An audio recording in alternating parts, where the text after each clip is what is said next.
లోకి వచ్చింది. విలువలతో కూడిన రాజకీయం చేయడానికి ఈరోజు మేము ముందుకొచ్చాం.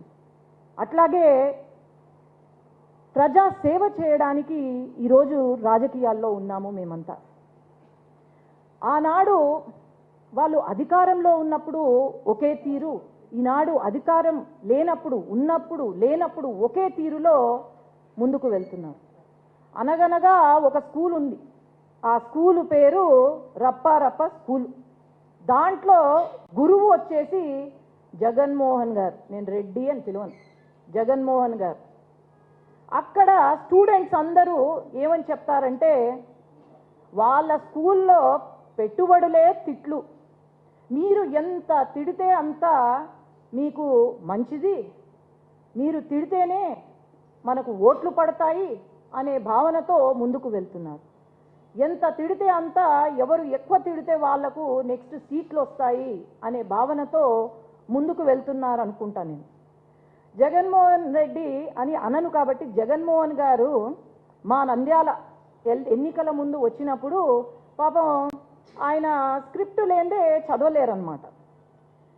దాంట్లో ఇలా పేపర్ చూసుకుంటూ నా వెంట్రుక కూడా పీకలేరు అని అంటారు. అదేం పాండిత్యమో మరి, ఆ పాండిత్యాన్ని కూడా నా వెంట్రుక కూడా పీకలేరు అని చూస్తున్నారు. నేను ఒకటే అంటున్నా, ఆల్రెడీ మీ వెంట్రుకలు పీకారు, ఇంకా బొచ్చు ఒకటే ఉంది అని నేను తెలియజేసుకుంటున్నా. ఇంకొక విషయం, ఈరోజు మన దేశంలో అసలు ఒక సంస్కృతి ఉంది.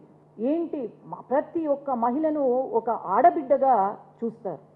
అట్లాగే ఆది పరాశక్తిని పూజిస్తాము, గోమాతను దైవంగా భావిస్తాం.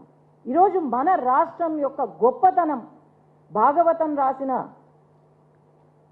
వారు ఇక్కడే, అట్లాగే అన్నమయ్య కీర్తనలు, అట్లాగే మొల్లా గారు తెలుగులో రచించిన రామాయణం, అట్లాగే విశ్వనాథ సత్యనారాయణ గారు, ఎంతోమంది రచయితలు, పోయెట్స్ ఉన్నారు.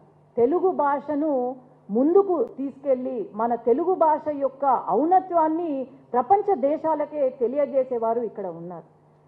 అంత చక్కటి భాషను ఈరోజు వీళ్ళు బూతులతో మహిళల్ని కించపరిచే విధంగా వాడుతూ ఉంటే చాలా బాధాకరమైన విషయం ఇది. ఒకడేమో సజ్జల రామకృష్ణారెడ్డి అని ఉన్నారు, ఈ స్టూడెంటే, ఈ స్కూల్ సీనియర్ మోస్ట్ స్టూడెంటే. ఆయన అంటారు, మహిళలందరూ మేమంతా పిశాచులమంట, శంకర జాతికి చెందిన వాళ్ళు అని అంటారు. అంటే మేము పిశాచులు అయితే మీ ఇంట్లో మహిళలు మరి ఏంటి? మా జాతి శంకర జాతి అయితే మరి మీ మహిళలు ఏ జాతికి చెందిన వాళ్ళు అని నేను ఈరోజు ప్రశ్నిస్తున్నాను. ఇంకొకడు అంటాడు, అమరావతిలో ఉన్న మహిళలు అందరూ వేశ్యలు అని అంటారు. ఇదే మాట ఎవరైనా మీ తల్లిని కానీ చెల్లిని కానీ కూతుర్ని కానీ అంటే ఊరుకుంటారా? ఇంకొకడు అంటాడు, పిహెచ్డీలు చేశాము అని, ఎక్కడెక్కడో తిరుపతి కడప అని చెప్పి పిహెచ్డీలు చేశావు అని మాట్లాడతారు. మొన్న నిరసన, శాంతియుతంగా నిరసన తెలియజేస్తుంటే మహిళల పైన బీర్ బాటిళ్లు వేస్తారు. ఇదా రాజకీయం అంటే? మీరు మహిళల్ని కించపరిచే విధంగా రాజకీయం చెయ్యాలి అనుకుంటే అది మీకు ది డెడ్ ఎండ్ అని నేను చెప్పగలుగుతాను. అంతేలేండి, చెల్లికి తల్లికి గౌరవం ఇవ్వని ఆనాటి ముఖ్యమంత్రి మరి ఇప్పుడు మహిళల్ని మరి ఏమాత్రం గౌరవిస్తారో మరి నాకైతే తెలియదు. ఇక్కడ మన రాష్ట్రంలో మేమంతా మహిళలం కాదు, కేవలం భారతి గారు ఒక్కటే మహిళ అని అనుకుంటున్నారేమో. ఆనాడు వైసీపీలో ఉన్నవారు షర్మిలమ్మ గురించి, వాళ్ళ చెల్లెల గురించి ఏదో జాతి, ఏదో నీతికి ఏదో నీతి లేని జాతి లేని మనిషి, చీర కట్టుకున్న మగవాడు అని ఎవ్వడో వైసీపీ కార్యకర్త వాడు మాట్లాడుతుంటే ఏ అన్నకైనా నరికేయాలనే కోపం వస్తుంది. కానీ అసలు ఏమీ మాట్లాడలేదు అన్నాడు. తల్లి గురించి తప్పుగా మాట్లాడినా ఏమీ మాట్లాడలేదు.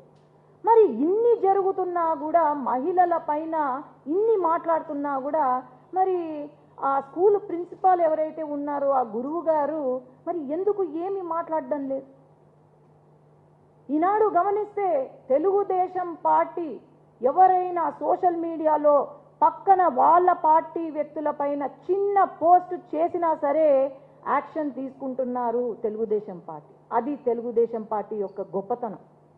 ఈనాడు మహిళలకు పెద్దపీట వేసి ఆనాడే ఎన్టీ రామారావు గారి నుండి ఈనాడు చంద్రబాబు నాయుడు గారి వరకు మహిళలకు పెద్దపీట వేస్తున్నారు. ప్రతి లోకల్ బాడీ ఎలక్షన్స్ అయితేనేమి, లేకపోతే ఎక్కడ ఎలక్షన్ జరిగిన మహిళలకు ఒక రిజల్ట్ కల్పించింది తెలుగుదేశం పార్టీ. మహిళలకు సమాన హక్కుని కల్పించింది తెలుగుదేశం పార్టీ. అట్లాగే మహిళల పైన ఏదైనా అఘాయిత్యం జరిగినా సరే ముందు ఉండి కాపాడేది, వాళ్ళకు సెక్యూరిటీ ఇచ్చేది తెలుగుదేశం పార్టీ. అవన్నీ మర్చిపోయి వీళ్ళు ఇష్టానుసారంగా మహిళల పైన మాట్లాడితే మాత్రము మేము ఎవ్వరము ఊరుకోము. నేను ఒకటే చెప్పేది, మా మహిళలకు ఇలాంటి వాళ్ళు ఇట్లాంటి డ్రగ్ అడిక్ట్స్ మరి ఏం మాట్లాడుతున్నారో అసలు కరెక్ట్గా ఉందో వాళ్ళ మైండ్ సెట్ నాకైతే అర్థం కావట్లేదు. కానీ ఇలాంటి వాళ్ళు మాట్లాడితే ఖచ్చితంగా సీఎం గారికి, పిఎం గారి దృష్టికి మేము తీసుకెళ్తాము, ఒక చట్టాన్ని తీసుకొని రమ్మని చెప్తాము. ఇలాంటి మాట్లాడిన వాళ్ళను కరెక్ట్గా ఏదైతే చట్టాలతో సంబంధం చేసి వీళ్ళను లోపల వేసి వాళ్లకు తగిన గుణపాఠం నేర్పించవలసిందిగా కోరుతున్నాం. లాస్ట్కి నేను ఒకటే మీకు చెప్పేది, మహిళలకు ఎన్ని కష్టాలైనా ఓర్చుకుంటాం, ఎన్ని అవమానాలైనా తట్టుకుంటాం, ఎన్ని బాధలైనా భరిస్తాం. కానీ క్యారెక్టర్ గురించి మాట్లాడితే మాత్రం అది పరాశక్తిగా మారుతుంది అని మీ అందరికీ తెలియజేసుకుంటూ, ఇంకొకసారి మహిళల గురించి మాట్లాడితే మాత్రం ఊరుకోము.